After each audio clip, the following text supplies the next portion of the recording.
play caller in Hurts' ear. Mina, we'll keep it in the NFC East. You've got the Giants, so you've got options. Just set a franchise record for losses. What are the three biggest questions or concerns for New York this offseason? Start with the obvious. Quarterback. They're going to have to figure out the quarterback position. This is a no-brainer. Whether or not it's a trade for Matthew Stafford or a draft pick is something that will be discussed and debated in the coming days, but that's obviously the most pressing need. Then I'm going to go cornerback. This pass rush, this defensive line is very talented, but behind them, there were holes in the secondary. You got young corner and Drew Phillips in the slot. I want to see, can they get something more out of Deonte Banks, or do they need to add to that position? I think they should bring in some competition. Finally, offensive line. I'm focusing on the interior here. Really, though, left tackle Andrew Thomas is the only position you feel super good about. I know you got a young center, but this is a priority for me because regardless of whether they draft a quarterback or they trade for Matthew Stafford, who is an aging, somewhat pressure-sensitive quarterback, you got to fix this offensive line because at the moment, whoever walks in under center is going to be set up to fail unless there's better protection, particularly on the interior. I think both of those guard positions are something that I would look to improve if I'm New York. And it's been an issue for years. 85 sacks allowed in 2023 was 20 more than anybody else. Better last year. But back in 2023, Washington was actually closest to New York in sacks allowed. Jeremy, this team was the darling of the NFL in 2024. Rookie Jaden Daniels taking everything by storm. So what are the three biggest questions, concerns for the Commanders this offseason? Yeah, I'm going to start in the trenches. How does GM Adam Peters in his second year develop the offensive defensive line? I think when they really stretch the makeup of this team and how they want to win, this is where they start. Offensive line, they kind of rebuilt it on the fly last year, did pretty well. But I think they'll add reinforcements there. They need an extra pass rusher. I think they'll add one either in free agency or the draft. It will look different next year. They also have a ton of really good in-house free agents that came off one-year deals that played well last year. Bobby Wagner balled out. He could be back. I'd be shocked if Zach Ertz is not back. He had a lot of chemistry with Jaden Daniels. Dante Fowler, pass rusher, they have to decide on. A lot of guys like that, they got to decide. And then wide receiver. This is the question all Commanders fans want to answer. Who's going to be our number 2 wide receiver opposite Terry McLaurin? I don't necessarily sense that Washington's going to spend or splurge here big time, but they will address it, certainly. And there's a lot of players out there that fit. We talked about Cooper Kupp earlier via trade. That could be an option. Christian Kirk in Jacksonville, if he's a cap casualty, he went way back with Cliff Kingsbury from the Arizona days. They did well together, so that could be an option as well. Well, if they do want to splash around a little bit in that wide receiver market, they have the cap space. They have a ton of cap space in D.C. Then there's Dallas. Off a disappointing 7-10 season that saw Dak Prescott tear his hamstring, missed the back half of the year. Now you got a new head coach within the walls at the Star, former OC Brian Schottenheimer. Cowboys might be more than a one-person job, so we'll get everybody in on this. But Jeremy, start with you. Give us the biggest question hanging over this franchise as they enter free agency and the draft. Yeah, will they pay Micah Parsons, and how much are they going to pay him? Those are the two questions. Now, luckily for our programming at ESPN, Dallas is going to stretch this out until August or early September. They love to wait on these deals. But talking to people around the league, they do not buy that Dallas would trade Micah Parsons. They believe that Dallas paying their star players, even if they take a while, that they will get this done. It's going to cost at least $35 million a year on a top-of-market contract, but expect that to get done at some point. Google it, Moogly. Jeremy, I like how you're talking. That's the only reason I didn't put him on Get That Bag. Get That Bag. I'm going to go interior defensive line, right? I'm going to go interior defensive line. This has been an issue for Dallas. One, stopping the run, but also someone that can get after the passer consistently. We like Odigizua. Me and Mina have talked about him throughout the season. I believe he's a free agent as well, but this is a position that has not come to fruition for the Dallas Cowboys. Even when they were playing phenomenal defense, all of that was pressures and Micah Parsons and putting in these green dog kind of hybrid rushers. They haven't had an interior pressure guy probably since Jason Hatcher, who left and went to Washington and played well. But I want to see them address that, not only to help in the run game and anchor that, but someone that can be dominant physically on the interior and getting after the passer. Yeah, interior defensive line's a great pick. I'm going to go on the other side of the ball and say wide receiver. Dallas has a wide receiver 1 in CeeDee Lamb, and then they've got a bunch of wide receiver 3s, but they don't have a secondary option, a secondary playmaker in particular for Dak Prescott in this offense. A name that I'm going to throw out is somebody who I think will be available for them in the draft, and that's in-state from Texas. I really like Matthew Golden, who I've been watching this offense the last few days because they got a lot of draftable players. He's, for me, just really satisfies that big play potential. He can play on the perimeter, so you can put CeeDee Lamb in the slot. He's got incredible hands. I am telling you, the amount of times this kid made Quinn Ewers right purely because of his catch radius and tracking ability, as well as the late adjustments downfield, pops off the tape. So he's a receiver I like, and the type of receiver that I think Dallas needs to pair with CeeDee Lamb. MK, I love it, and I love going to the draft. Dallas does draft well. We have talked about that. They usually get a lot of production out of their players. But Stephon Diggs is out there, Deebo Samuel's out there, and Cooper Kupp. And I heard Schottenheimer say in his press conference, we want to modernize this offense with a bunch of shifts and motions. Deebo and Cooper Kupp comes to mind with that. Elite second behind CeeDee Lamb could be a Stephon Diggs healthy. I'll be interested to see if they make a play there, but more than likely it'll be MK through the draft. If Jerry Jones can nail the draft, sans fourth-round pick, Cowboys be back on track. Maybe get back to an NFC Championship game for the first time. Focuses on prospects' journeys to the draft. Draft season, though, kicks off in earnest at the NFL Scouting Combine. We're exactly 1 week from workouts in Indianapolis. Matt Miller's a huge part of our coverage there, and he joins us now. Matt, give us the 3 storylines you think we'll be talking about at length when things get underway next Thursday. Yeah, absolutely. One of the biggest names in this draft class is Colorado's Travis Hunter. He won the Heisman Trophy. He's a two-way superstar playing wide receiver and corner for the Buffaloes. And the big question is, what's he going to do at the Combine? We don't know if he's going to work out. I think it's very interesting to see following last year when Marvin Harrison Jr., the superb Ohio State wide receiver, said, no, I'm good. You can watch the film if you want to see me run. Let's see what Travis Hunter does at the Combine. And by the way, someone please ask him, is he a corner or a wide receiver? How does he see himself in the NFL? Now, staying on the defensive side, this group of defensive ends, especially, you heard Marcus Amina talking about this group a little bit earlier.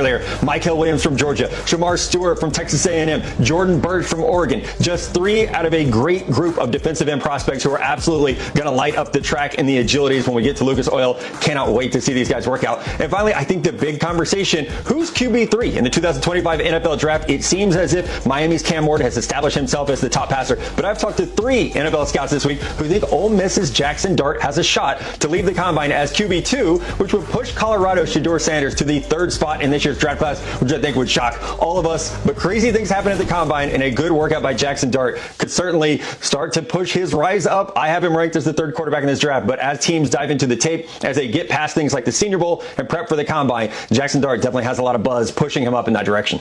And if Dart does hit the mark in Indy, we've seen teams reach before and have success. The numbers in Oxford were great. Dart averaged 10.8 yards per attempt last season. That's the 2nd best by any Power 5 player in the last 4 years, sandwiched between Jaden Daniels 2023 and C.J. Stroud back in 2021, both of whom ultimately went number 2 overall and won Offensive Rookie of the Year. Mina Kimes, I know Dart's unlikely to go number 2 overall, but that's some good company on that graphic. What do you think of Dart and the possibility of him working his way up to QB2 in this draft?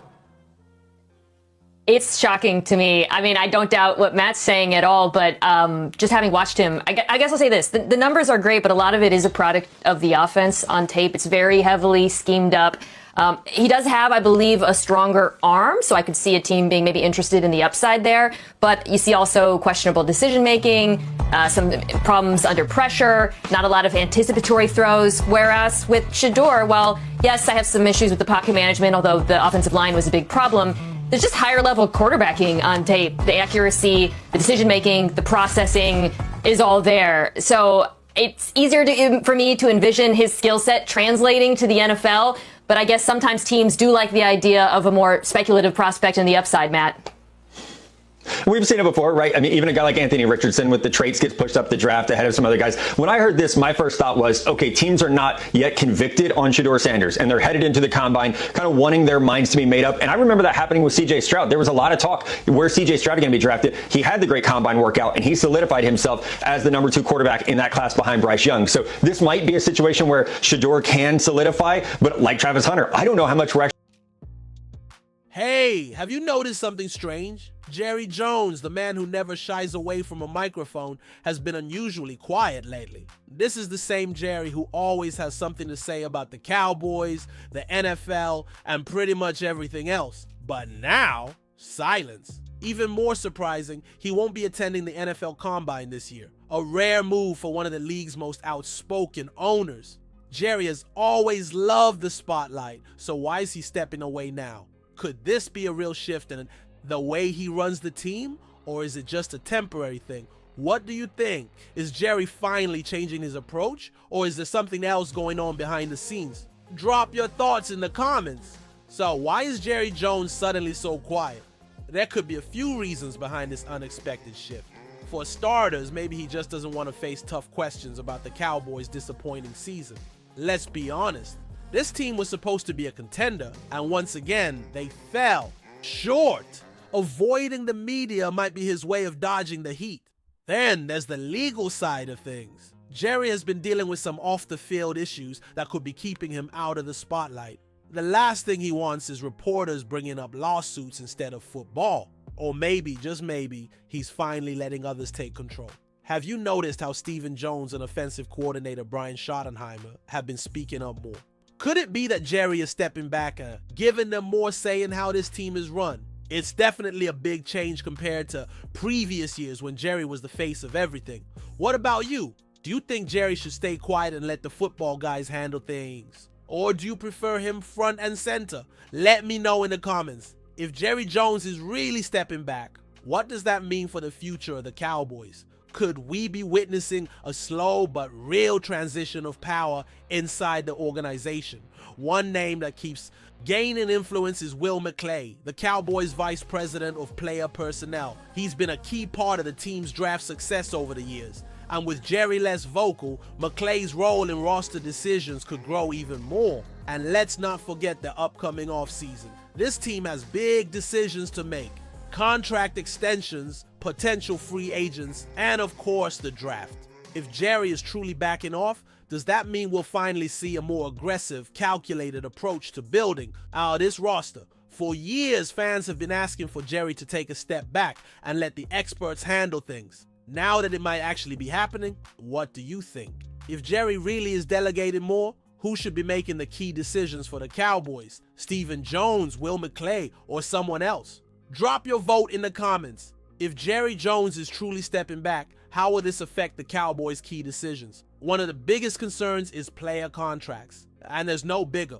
Name on that list of Micah Parsons. Will this new approach speed up his contract extension, or will negotiations drag out as usual? Then there's the NFL draft and free agency. For years, Jerry's influence has led to some questionable moves. If he's no longer pulling all the strings, could we see a more strategic, aggressive approach to building the roster? Of course, all of this raises an important question. Is Jerry really changing, or is this just temporary? Cowboys fans have seen surprises before, and just because he's been quieter doesn't mean he won't step in when it matters most. With Jerry taking a back seat, do you think this offseason will be more efficient? Let me know in the comments. So, is Jerry Jones finally changing? His recent silence and absence from the combine suggests a shift, but whether it's permanent or just temporary remains to be seen. What we do know is that these next few months will be crucial for the Cowboys. If Jerry continues to take a step back, will the front office make smarter moves in free agency and the draft? Will Micah Parsons' contract be handled more efficiently, or will Jerry step in at the last moment and take control again? One thing is for sure, this offseason will tell us everything. So if you want to stay up to date with every twist and turn, make sure you're subscribed to the channel and turn on notifications so you never miss a single update. Now tell me, do you think this change will actually help the Cowboys? Or is it just an illusion? Drop your thoughts below.